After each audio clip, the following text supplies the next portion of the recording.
여러분 반갑습니다. 오늘은 하나님의 형상 세 번째 시간으로 창세기 2장 1절에서 3절 그리고 15절을 보겠습니다.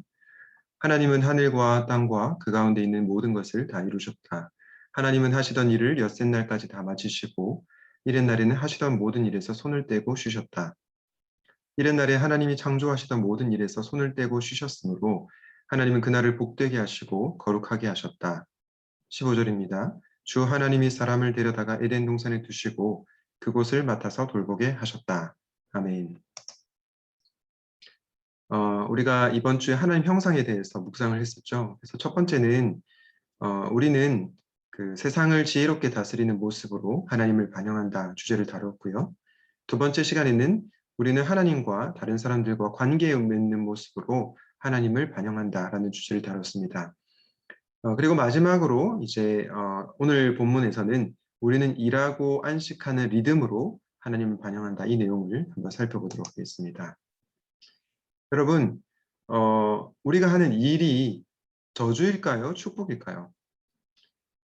많은 사람들이 일을 저주라고 생각합니다. 왜냐하면 이 선악과를 따먹고 나서 이렇게 노동하는 그런 저주가 주어졌죠. 일을 하게 되는 그런 고생을 하게 되는 결과가 나타나게 됐죠. 그런데 이 선악과 사건 전에 창세기 2장 15절에 보니까 이런 말씀이 나옵니다. 주 하나님이 사람을 데려다가 에덴 동산에 두시고 그곳을 맡아서 돌보게 하셨다. 쉽게 얘기하면 이제 일을 맡겨주신 거죠. 하나님께서 우리에게 사명을 주시고 또 일을 할 수 있는 기회를 주셨다는 겁니다. 그런 점에서 사실 이 일은 저주가 아니라 축복입니다. 저는 여러분들이 일을 하실 때 일이 정말로 어쩔 수 없이 해야 하는 저주가 아니라 축복이라는 것, 하나님께서 우리에게 주신 선물이라는 것, 그것을 기억하고 일을 좀 할 수 있으면 좋겠습니다. 여러분, 우리가 하는 일이 있잖아요. 그 어떤 일도 하찮은 일은 없습니다. 벤 위덜리튼 3세라고는 신약학자가 이런 얘기를 했는데요. 싱크대의 배관 작업이든 우주의 깊이를 재는 일이든 그리스도인의 손안에 있는 일은 모두 사역입니다. 무슨 뜻입니까? 모든 일이 존귀하다는 거죠. 죄가 아닌 이상 하나님께서 우리에게 허락하신 일은 선물이라는 거죠. 그러므로 다른 사람들의 일과 내 일을 비교하면서 좌절하고 낙심하기보다 나에게 주어진 일을 즐겁고 성실하게 하는 것, 저는 그것이 우리 그리스도인들이 살아가는 삶의 자세라고 생각합니다. 또 한 가지 생각해 볼 것은요. 여러분들은 혹시 여러분 자신을 착취하며 살고 있지 않습니까? 이 한병철 철학자가 쓴 피로사회라고 하는 책이 있는데요. 기회가 되시면 한번 읽어보시면 좋겠습니다. 이 피로사회의 저자 한병철 씨는 뭐라고 얘기하냐면 피로사회는 자기 착취의 사회다. 피로사회에서 현대인은 피해자인 동시에 가해자이다 이렇게 얘기합니다. 무슨 뜻입니까? 오늘날 많은 현대인들이 이 일의 노예가 되어서 일에 중독되어서 자신을 가해하고 있는 거죠. 자신을 착취하고 있는 거죠. 물론 이 그 구조적인 문제도 있습니다.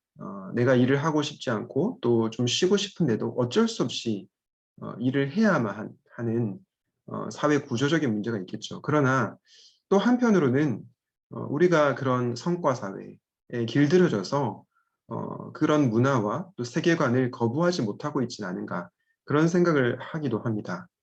그래서 이 한명철 씨가 이런 얘기하는데요. 인간은 어떤 자극에 즉시 반응하지 않고 속도를 늦추고 중단하는 본능을 발휘하는 법을 배워야 한다라고 얘기합니다. 열심히 일하는 거 중요합니다. 그런데 혹시 여러분들은 여러분을 착취해 가면서 일하고 있지 않습니까? 이 그 문제 제기를 여러분 자신에게 해볼 수 있으면 좋겠습니다. 왜 우리가 쉬어야 하는가? 창세기 2장 2절에 그 근거가 나오는데요. 하나님은 하시던 일을 엿새 날까지 다 마치시고 이른 날에는 하시던 모든 일에서 손을 떼고 쉬셨다고 합니다. 여러분, 하나님도 쉬셨다는 겁니다. 하나님이 왜 쉬셨을까요? 하나님이 왜 안식하셨을까요? 그 이유는요. 하나님은 우리 인간과 다르죠. 하나님이 피곤하거나 탈진하셨기 때문에 쉬신 것이 아닙니다. 하나님이 쉬신 이유는요. 바로 우리에게 안식의 모범을 보이기 위함이었습니다. 그렇기 때문에 성실하게 일하는 것도 우리가 하나님을 기쁘시게 하는 일이지만 잘 쉬는 것도 하나님을 기쁘게 하시게 하는 일, 그리고 하나님 말씀에 순종하는 것이라는 거죠. 십계명에도 나오지 않습니까? 안식일을 거룩히 지키라. 우리에게도 이 쉼의 영성이 필요한 것 같습니다. 우리는 이 일의 영성과 쉼의 영성에 있어서 균형을 잘 잡아야 하는데요. 혹시 게으르거나 일을 해야 되는데 맡겨진 일을 잘 하지 않는 분들이 있다면 나에게 맡겨진 일, 그것이 저주가 아니라 축복임을 기억하고 성실하게 그 맡겨진 일을 감당할 수 있기를 바랍니다. 하지만 동시에 나를 착취하면서까지 일하지는 마십시오. 우리에게는 무엇보다도 쉼이 필요하기 때문입니다. 그러므로 우리에게는 일과 쉼의 균형 있는 영성이 필요하다는 거죠. 특별히 안식일을 거룩히 지킬 수 있으면 좋겠습니다. 주일에까지 일을 해야 하는, 어쩔 수 없이 일을 해야 하는 그런 직장에 다니는 분들 있는 줄로 압니다. 네, 그런 분들은 사실은 너무 안타깝지만 어쩔 수 없겠지만 가급적이면, 아니 가급적이 아니라 주일은 쉬는 날로, 정말 안식을 취하는 날로 하나님과 교제하고 또 우리 목장 식구들 또 다른 이웃들과 교제하는 그 시간을 꼭 확보할 수 있으면 좋겠습니다. 그래서 이 일과 쉼의 균형 있는 영성을 가지는 저와 여러분이 되시면 좋겠습니다. 오늘 말씀을 기억하면서 이렇게 기도하면 좋겠는데요. 일이 저주가 아니라 축복임을 기억하고 나에게 맡겨진 일을 즐겁게 또 성실하게 감당하게 하소서. 두 번째로 그 어떤 일도 하찮은 일은 없다는 것을 기억하며 다른 사람과 비교하지 않고 살게 하소서. 마지막으로 일과 쉼의 균형 있는 영성을 개발하게 하소서. 이렇게 기도하시겠습니다. 우리에게 일을 허락하신 하나님, 또 우리에게 쉼을 허락하신 하나님, 하나님께서 우리에게 주신 일이 저주가 아니라 축복임을 기억하고 우리가 이를 즐겁고 성실하게 감당하기를 소원합니다. 또한 우리가 우리에게 주어진 일을 하찮게 여기지 않게 하여 주시고 다른 사람의 일과 비교하지 않게 하여 주시옵소서. 우리가 최선을 다해서 일을 하지만 또 쉬어야 할 때 쉴 수 있는 그런 결단을 하기 원합니다.